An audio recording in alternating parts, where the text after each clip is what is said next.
اگر آپ غور فرمائیں تو ہمارا اولین سرمایہ رونا دھونا ہی ہے۔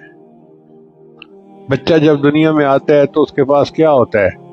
نہ لباس اپنا، نہ کھانا اپنا، نہ مکان اپنا، کچھ بھی اپنا نہیں ہوتا، لیکن رونا اس کے پاس اپنا ہوتا ہے۔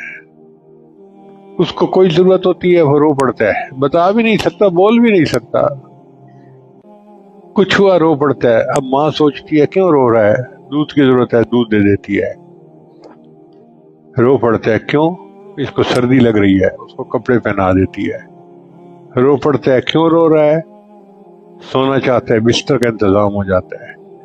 جو اس کی ضرورت ہوتی ہے وہ صرف رونا جانتا ہے، اور بولنا بھی نہیں جانتا، مانگنا بھی نہیں جانتا، کہنا بھی نہیں جانتا۔ اس کے رونے سے اس کی ماں اس کی ہر ضرورت کو پورا کر دیتی ہے۔ یہاں سے علماء نے نقطہ نکالا کہ اے بندے، جب تو رونا جانتا تھا اللہ تیرے ہر کام کو پورا کر دیتے تھے، تو نے رونے کو بھلا دیا، اللہ نے تیرے کاموں کو اٹکا دیا۔ تو ہم اللہ سے رو رو کے دعائیں مانگیں، اس یقین کے ساتھ کہ ہماری دعائیں قبول ہوں گی۔